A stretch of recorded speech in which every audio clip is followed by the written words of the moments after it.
This YouTube channel does not promote any violent, harmful, or illegal activities.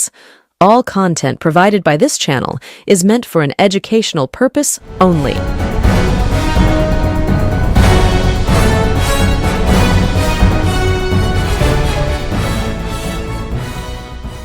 নমস্কার, আমি প্রতিবেদক সায়ন্তন চক্রবর্তী। আপনারা দেখছেন বঙ্গচক্ষু ইউটিউব চ্যানেল। মমতা বন্দ্যোপাধ্যায় 21শে জুলাই সভার ডাক দিয়েছেন, কিন্তু সেখানে তৃণমূল কংগ্রেসের কর্মীরা নেই। এটা কি সম্ভব? সাধারণভাবে আপনারা সকলেই বলবেন, না, এটা কখনোই সম্ভব না, এটা অসম্ভব। মমতা বন্দ্যোপাধ্যায় 21শে জুলাইয়ের মিটিং করবেন, সে ধর্মতলা হোক বা বিড়লা প্ল্যানেটোরিয়ামের সামনে হোক, তৃণমূল কংগ্রেসের কর্মীরা সেখানেই যাবেন। তৃণমূল কংগ্রেসের কর্মী মমতা বন্দ্যোপাধ্যায়ের ডাকে যাবে না, এটা অসম্ভব। কিন্তু এই অসম্ভবকেই সম্ভব করবার জন্য সমস্ত ধরনের ছলা কলা, সমস্ত ধরনের প্রচেষ্টায় লিপ্ত এই মুহূর্তে ঋতব্রতপন্থী তৃণমূল কংগ্রেস। কেন আসছি সে কথায়, কিন্তু সব থেকে বড় কথা, ঘটনাচক্রে এই যে মমতা বন্দ্যোপাধ্যায়ের সভায় যাতে তৃণমূল কংগ্রেসের কর্মীরা পৌঁছতে না পারে, তার জন্য সচেষ্ট কে? তার জন্য সচেষ্ট বিজেপি পরিচালিত পশ্চিমবঙ্গ সরকারের পুলিশ।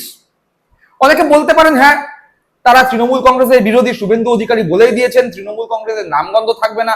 অবশ্যই তৃণমূল কংগ্রেসের নামগন্ধ থাকবে না বলতে কালীঘাটপন্থী বা মমতাপন্থী তৃণমূল কংগ্রেসের কথা বলা হয়েছে, এরকম অনেকেই ভাবতে পারেন। কিন্তু আপনারা অবাক হয়ে যাবেন, এই যে ছলা কলা বা প্রচেষ্টা, তা শুভেন্দু অধিকারী বা বিজেপির থেকেও বেশি যারা করছে তারা ঋতব্রতপন্থী তৃণমূল কংগ্রেস। তার থেকেও বড় কথা, ঋতব্রতপন্থী তৃণমূল কংগ্রেসে তো অনেকেই আছেন, কিন্তু তাদের মধ্যে যে বা যারা মমতা বন্দ্যোপাধ্যায়ের সব থেকে ঘনিষ্ঠ বৃত্তে ছিল, তার মধ্যেই অন্যতম একজন এমন এক প্রস্তাব দিয়েছেন, সেই প্রস্তাব যদি বাস্তবের মাটিতে রূপ পায়, তাহলে সত্যি মমতা বন্দ্যোপাধ্যায়ের 21শে জুলাইয়ের সভায় তৃণমূল কংগ্রেসের কর্মীদের যাওয়া প্রায় অনিশ্চিত হয়ে যাবে। কে সেই ব্যক্তি, কি প্রস্তাব দিয়েছে দেখাবো, শোনাবো। কিন্তু তার আগে, মমতা বন্দ্যোপাধ্যায় দীর্ঘদিনের রাজনীতিবিদ, বিরোধী রাজনীতি করেছেন। 34টা বছর সিপিএম এর বিরুদ্ধে লড়েছেন। 1984 সাল থেকে জনপ্রতিনিধি হয়েছেন সিপিএম এর বিরুদ্ধে লড়াই করে। 2011 সালে ক্ষমতায় এসেছেন, 15 বছর রাজ্যে ক্ষমতায় ছিলেন। 26 সালে ভরাডুবি ঘটেছে। কারণ বিশ্লেষণ হচ্ছে, বিভিন্ন কারণ থাকতে পারে। মমতা বন্দ্যোপাধ্যায়ের নিজের দোষ থাকতে পারে, অভিষেক বন্দ্যোপাধ্যায়ের দোষ থাকতে পারে, আইপ্যাকের দোষ থাকতে পারে। মমতা বন্দ্যোপাধ্যায় বিভিন্ন মানুষকে বুঝতে ভুল করতে পারেন, যাদের নিয়ে চলছিলেন তারা বিশ্বাস করার মতো লোক না হতে পারেন, নানা কারণ থাকতে পারে। প্রাতিষ্ঠানিক দুর্নীতি থেকে অভয়াকাণ্ড, টিচার কেলেঙ্কারি থেকে শুরু করে রেশন কেলেঙ্কারি, নানান কারণ থাকতে পারে। সেগুলো নিয়ে চলছে, চর্চা চলছে।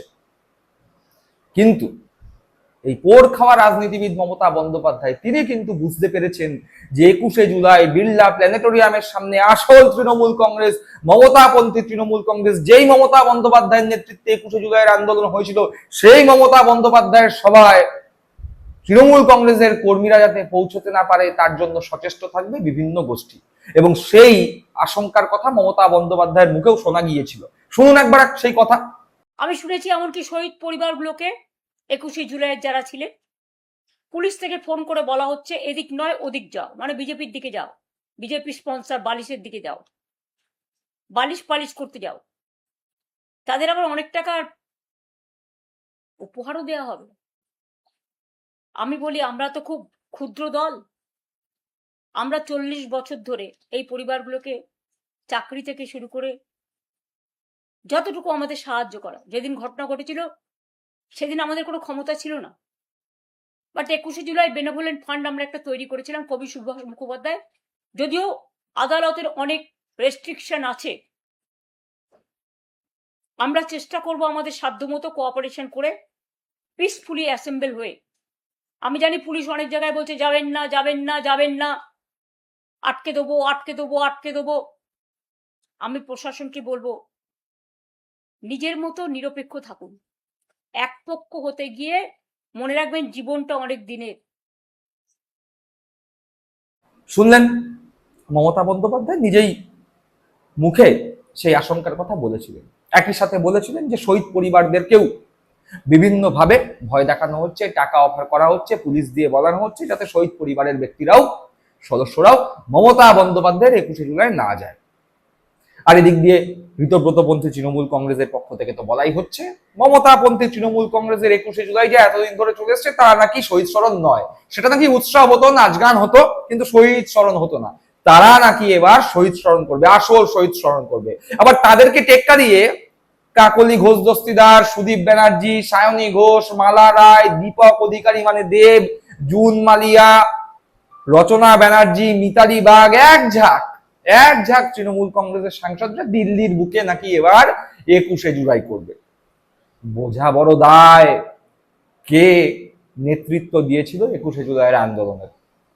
মমতা বন্দ্যোপাধ্যায়ের কাছ থেকে সব কারা হয়েছে, জিতে আসা সাংসদ, জিতে আসা বিধায়ক, দলের নাম, দলের প্রতীক কারার চেষ্টা হচ্ছে, এমনকি 21শে জুলাইয়ের সভা কারারও চেষ্টা ইতিমধ্যেই হচ্ছে। কিন্তু সব থেকে বড় কথা, মমতা বন্দ্যোপাধ্যায় যে আন্দোলনের নেতৃত্ব দিয়েছিলেন সেই আন্দোলনটাকেই কেড়ে নেওয়ার চেষ্টা হচ্ছে এবার ঋতব্রতপন্থী তৃণমূল কংগ্রেসের পক্ষ থেকে, আবার ওদিকে কাকলি ঘোষ দস্তিদার, সুদীপ ব্যানার্জির এনসিপিআই দলের পক্ষ থেকে। এই মতো অবস্থায় ওই যে বললাম মমতা বন্দ্যোপাধ্যায় সভা করবেন, সেখানে তৃণমূল কংগ্রেস কর্মীরা উপস্থিত থাকবেন, এই আবার হয় নাকি? অসম্ভব ব্যাপার। কিন্তু এই অসম্ভবকে সম্ভব করবার জন্য ভয়ঙ্কর পরিকল্পনা ঋতব্রতপন্থী তৃণমূল কংগ্রেসের। কি করে? দেখুন, ঋতব্রতপন্থী তৃণমূল কংগ্রেস বা মমতাপন্থী তৃণমূল কংগ্রেস 21শে জুলাইয়ের সবাই কলকাতার বুকে যাবে। আমি ধরে নিলাম ঋতব্রতপন্থী তৃণমূল কংগ্রেসের সভাতেও অল্প সংখ্যক হলেও তৃণমূল কংগ্রেসের নিচুতলার কর্মী সমর্থকরা যাবে, মমতা বন্দ্যোপাধ্যায়ের সবাই তো যাবেই। উভয়ের হাতেই, উভয় পক্ষের হাতেই ঝান্ডা থাকবে। কি ঝান্ডা? জোড়া ফুলের প্রতীক। তাহলে বুঝবে কি করে মমতা বন্দ্যোপাধ্যায়ের সবাই কারা যাচ্ছে, ঋতব্রতপন্থী তৃণমূল কংগ্রেসের সবাই কারা যাচ্ছে? যদি বুঝতে না পারে তাহলে কিভাবে বুঝতে পারবে মমতা বন্দ্যোপাধ্যায়ের সবাই যারা যাচ্ছে? তাদেরকে আটকাবে কি করে? তাদেরকে ঋতব্রতপন্থী তৃণমূল কংগ্রেসের সবাই ঢুকাবে কি করে? পুলিশই বা বুঝবে কি করে? আর এখানে সব থেকে বড় ট্রাম্প কার্ড বা চালটি কে চেলেছেন জানেন?